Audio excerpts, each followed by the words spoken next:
सत्संग एक रूहानी संजीवनी है जिसको लेने से मर्तप्राय आत्मा पुनर्जीवित हो जाती है। और आत्मा का बल क्या काल, क्या महाकाल, क्या मन, क्या माया, आत्मा की स्पीड, क्या हवा, क्या प्रकाश और क्या मन, सबसे कई गुना ज्यादा है। और जब आत्मा बलवान हो जाती है, आत्मा शक्तिशाली हो जाती है, तो इंसान के छोटे बड़े सब भयानक कर्म कंकर में बदलते चले जाते हैं और वो मालिक की कृपा का हर पल पात्र बन जाता है। आत्मा को बल देना है।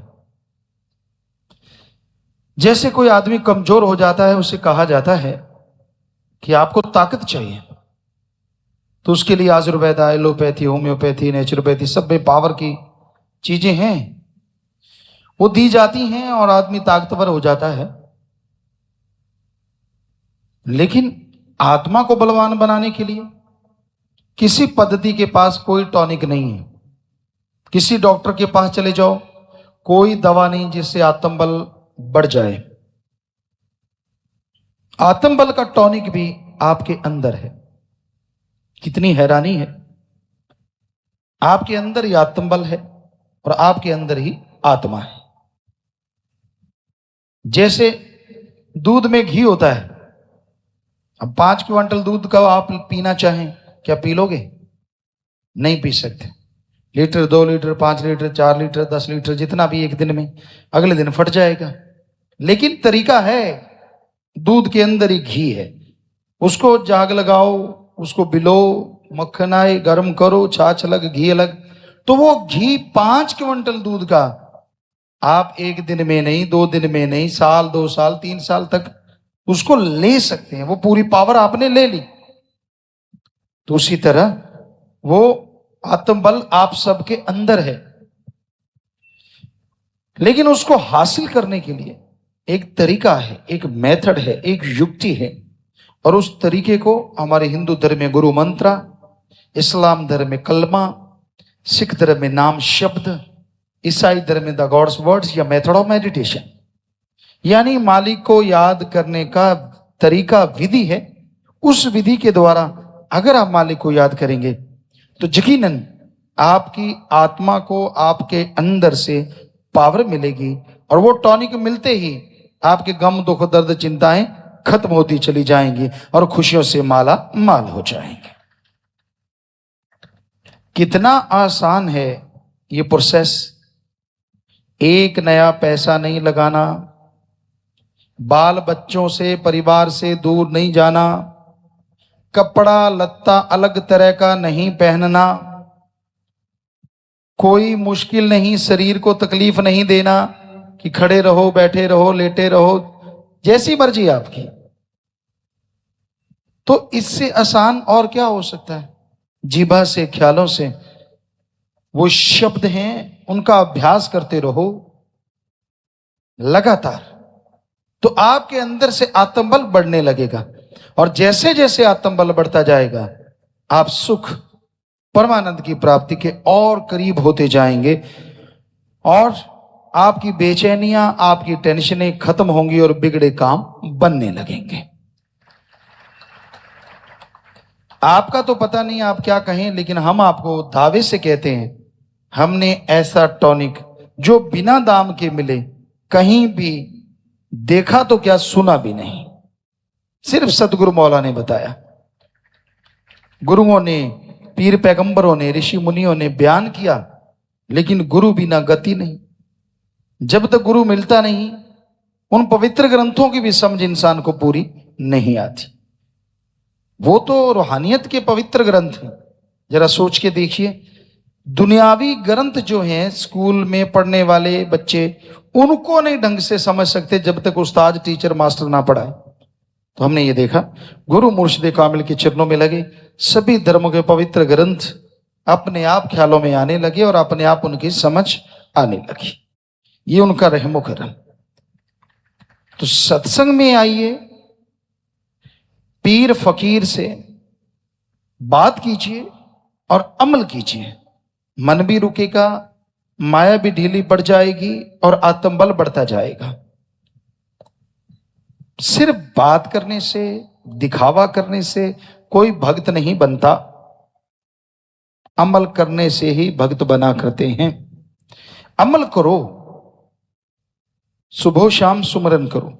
आपकी कोई लाइफ है, आप गृहस्थी हैं, त्यागी हैं, तपस्वी हैं, यानी सदब्रह्मचारी ब्रह्मचारी हैं, सुमरन तो अति जरूरी है।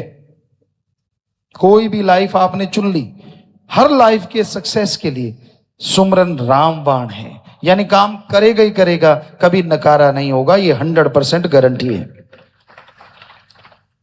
घर गृहस्थ वालों को भी जाप करना चाहिए और त्यागी तपस्वी को भी। बिना सुमरन के मन नहीं ठहरता। मन बड़ी जालिम शक्ति है, कोई मालूम नहीं कब आदमी को टरका दे और कब आदमी को भरमा दे और कब चारों खाने चित करवा दे। इसलिए मन से लड़ा करो, और मन से लड़ने का कोई और तरीका है ही नहीं सिवाय प्रभु के नाम के। सुमाली का नाम जपो, उसके नाम में शक्ति है, उसके नाम में ताकत है जो आपको सुख देगा। चंद रुपयों के लिए, चंद नोटों के लिए इंसान मन और मनमते लोगों का संग करता है, और कई बार वो सब इंसान के दुख का कारण बनते हैं। परेशान रहता है, दुखी रहता है, किसी से पैसे लिए, किसी को मारा, काटा, तड़फाया, जिंदगी भर वो आदमी तड़फता रहता है जो ऐसे बुरे कर्म करता है। तो इसलिए बुरा कर्म नहीं करना चाहिए। जहां तक संभव हो नेक कर्म करो, भले कर्म करो, मालिक का नाम जपो, तभी सुख मिलेगा, तभी शांति मिलेगी, तभी परमानंद मिलेगा।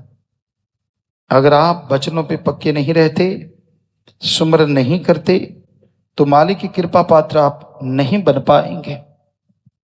इसलिए टेंशन छोड़ो, रजा में राजी सो मर्द गाजी। सतगुर मौला दुख दे सुख दे, उसकी तमीज ना रहे, वो आदमी मालिक की खुशियों का हमेशा अधिकारी बनता है और दोनों जहां में खुशियों से माला माल रहता है। सुख में नाचने लगे, दुख में मन चारपाई पे पड़ गए, ये भक्तों का नहीं तरीका होता। वो तो सुमरन करते हैं, दुख आ गया तो परवाह नहीं करते, क्या है बस इतने सोचने की देर है, 50-60% तो दुख वैसे ही उड़ जाता है। फिर सुमरन करे, भक्ति इबादत करे, थोड़ी दवा दारू करे, चलो उससे खत्म हो जाता है बस। और सोच के पड़ जाए मर गया।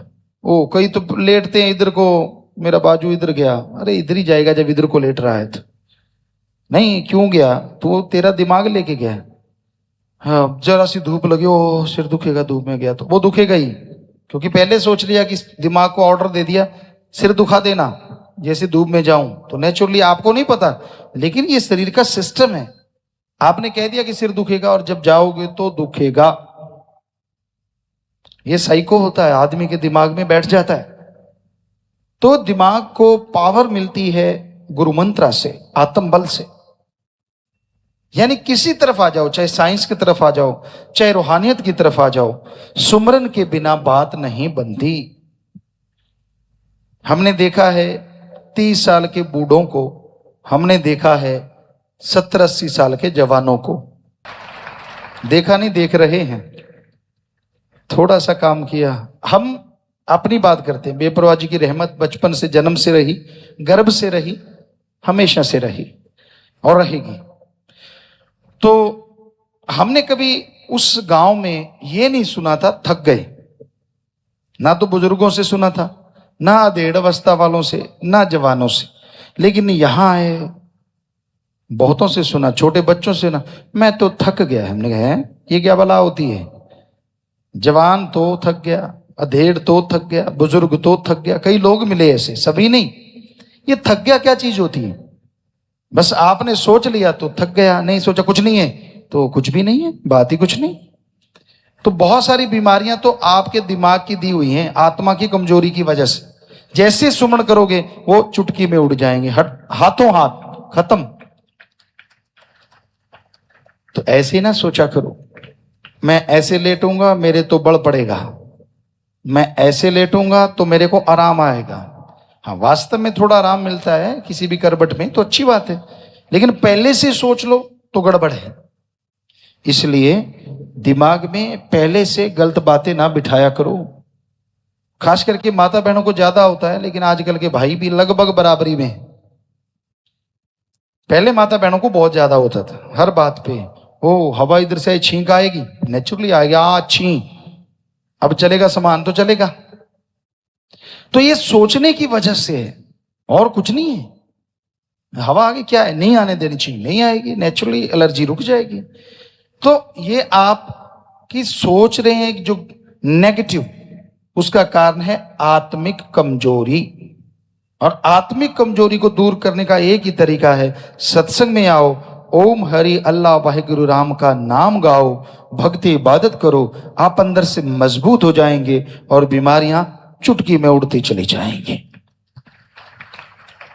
आपकी सोच पॉजिटिव हो जाएगी, आपको शक्ति आने लगी। बात बात से लोग डरते हैं, छिपकली देख के कईयों को तो थरथराहट हो जाती है, काकरोच देख लिया कईयों के पसीने छूट जाते हैं। तो ये एक साइको है और कुछ नहीं। बताओ काकरोचों ने कितने लोगों को मारा है? सुना कभी उसके जहर से कोई मारा? नहीं मारा, लेकिन नाचते भागते चीखे मारते बहुत लोगों को सुना है। छिपकली हाँ, अगर दूध में खाने में गिर जाए, उसमें पड़ जाए तो जहरीली है, लेकिन ये नहीं है कि अगर उसका सही पे, चलो ऐसे भी अगर कोई पी भी जाता है और अंदर से स्ट्रांग है, थोड़ी दवा ले ले तो वो ठीक हो जाता है। ऐसा कुछ नहीं है कि वो आदमी को खत्म कर देगी हाथों हाथ, लेकिन उससे वैसे डरते रहो। वो बेचारी आदमी से डरती है, आदमी उससे डरता है, उसको पता नहीं कि आदमी डरता, वरना वो घरों से बाहर निकाल दे आदमी को। शुक्र है उसको नहीं पता चल सकता कभी, वरना अगर छिपकली को पता हो कि ये डरता तो वो कमरे ना घुसने देगी, आगे में चल। तो कहने का मतलब, आदमी का अपना ही बनाया डर, अपनी ही बनाई बीमारियां हैं बहुत सारी, और जो हैं वो भी सुमरण से खत्म हो जाएंगी। अपनी बनाई तो खत्म होंगी होंगी, जो कर्मों की वजह से हैं वो भी खत्म हो जाएंगी। ऐसा है राम का नाम, ऐसी है भक्ति, ऐसी है इबादत। तो आप रोज ताकत पाने के लिए खाते हो, सवेरे उठेंगे नाश्ता चाहिए। कई तो हमने देखा चाय नहीं पीते तो आंखें नहीं खुलती, सवेरे सवेरे चाय की प्याली पिएंगे फिर लाइट ऑन होती है, वरना तो डिम्मी रहती है। उसके बाद बाथरूम वगैरह जाते हैं, रफाहत जाते हैं, तो उसके लिए भी शायद चाय, या कईयों को बीड़ी सिगरेट का आदी होते हैं, जब तक वो पीते नहीं तो काम होता नहीं, गड़बड़ रहती है। अलग अलग सिस्टम है, लोगों ने अपना अपना बना रखा साइको, बस फिट कर रखा, ये करूंगा तो होगा, ये करूंगा तो होगा। और उसके बाद फिर किसी को नाश्ता चाहिए, ना चाहिए तो गाड़ियां। कई घरों में आपने देखा होगा, माता बहनों को तजर्बा होगा कि भाई लोग गाड़ियां शुरू कर देते हैं, और भाइयों को तजर्बा होगा, बहनें शुरू हो जाती हैं जो खुद बनाते हैं भाई। तो ऐसा चलता है, सब चीजों के लिए लड़ते हैं। दोपहर का खाना टाइम पे नहीं आया तो लाल पीले। खेती बाड़ी में हमने देखा, सुबह से फावड़ा चला रहे हैं, कस्सी चला रहे हैं, बस ध्यान ऐसे चलाया, घंटा 2 घंटे खाने की तरफ ध्यान शुरू होता है, कोई आया नहीं, दिख तो रहा नहीं, फिर चलता है, अंदर से उबाले आने शुरू हो जाते हैं, और जब तक खाना आता है तब तक 10-20 गाड़ियां तो थोक में से रखा देते हैं कई लोग। क्यों? भूख लगी है। तो कभी ऐसी तड़फ वाहिगुरु अल्लाह राम के लिए तो कभी नहीं बनी कि यार मैंने आज सुमरण नहीं किया, मैं अपने आप को ऐसा करूं, मैं ऐसा करूं ना। कोई नहीं, मन कहता आज क्या है, कल को सही, कल क्या है, परसों सही। तो सुमरण में क्यों नहीं ध्यान देते? खाने से शरीर मजबूत होता है, लेकिन आत्मा से शरीर चलता है। अगर आत्मा बीमार है तो शरीर कमजोर रहेगा, जो मर्जी खा लो। कई कहते सुने गए, बहुत ताकत वाली चीज खाते हैं पिताजी, बिल्कुल नरकंकाल, जोर लगा लिया। तो मतलब जब तक चिंता टेंशन परेशानियां दूर नहीं होंगी, खाओ पियो अच्छा, लेकिन साथ में सुमरण करते रहो। आत्मा बलवान होगी तो पतले शरीरों में भी शक्ति गजब की आ जाती है। शरीर पतले मोटे से कोई लेना देना नहीं होता, आत्म बल जिनके अंदर होता है, सफलता की सीढ़ियां हमेशा वो चढ़ा करते हैं। आत्म बल जरूरी है, आत्मविश्वास जरूरी है, वरना बड़े बड़े पहाड़ जैसे लोगों की हवा सर एकदम निकल जाती है, ऐसा भी हमने देखा है। तो भाई आत्मबल हासिल करो, ये सबके लिए जरूरी है। जिंदगी का कोई भी मार्ग है आपका, सुमरन करो, भक्ति जरूर किया करो, नियम बना लो। हर जिंदगी में, हर कार्य में मालिक आपको खुशियां देंगे और खुशियों से लबरेज होके आप अपना, अपने कुलों का, अपने परिवारों का उद्धार करते जाएंगे और खुशियों से माला माल होते जाएंगे।